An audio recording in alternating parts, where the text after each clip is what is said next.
the making of the 6th movie in the Star Trek series.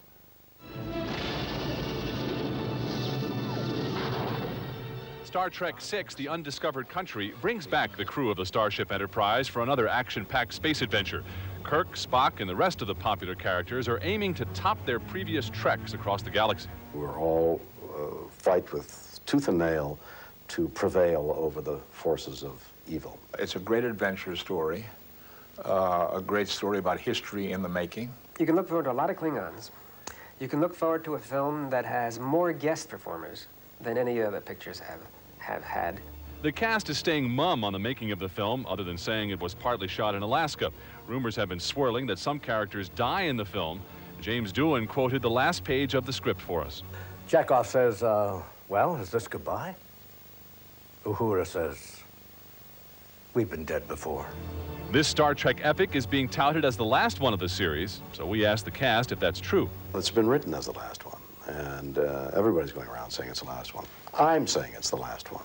I don't know, if I were running the studio and if this picture turned out to make $100 million, I'd say, well, what are you going to do with these old guys? Farm them out now? Stay tuned for Star Trek VI around January. I think we should know whether there's going to be Star Trek VII.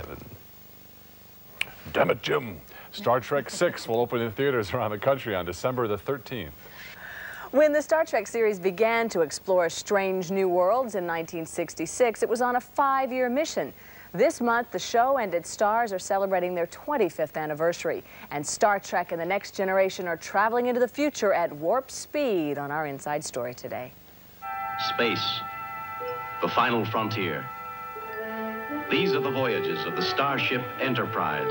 On September 8th, 1966, this episode of a new sci-fi series called Star Trek premiered. Created by Gene Roddenberry, the show featured the fearless crew of the Starship Enterprise, headed by a cast of relative unknowns. William Shatner was Captain Kirk, and Leonard Nimoy was Science Officer Spock from the planet Vulcan. What I thought was, this looks like it could be a steady job.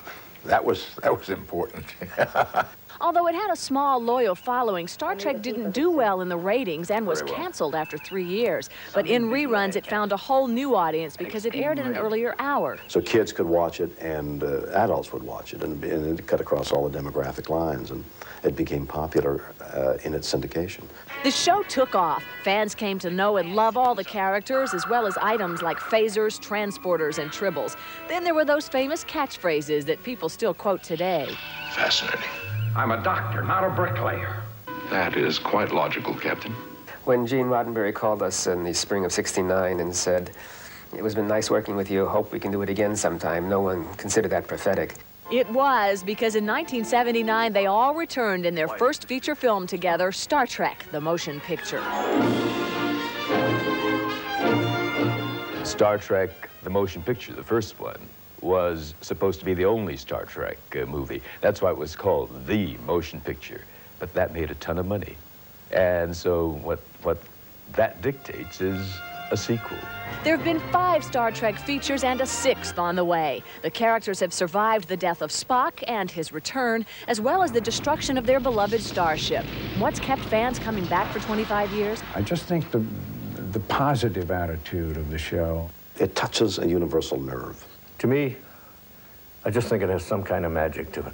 To keep that magic going into the future, Leonard Nimoy will appear in the current hit show, Star Trek The Next Generation, as Spock. He claims he'll tie in that series with the upcoming Star Trek VI film, but he wasn't so sure about this next generation in the beginning. I was skeptical about whether or not they could pull it off. And I suppose some of that was ego. Some of it had to do with us thinking that, gee, how can they do it without us? You know? Well, they've managed very well, thank you very much. You know, I think they've done a great job.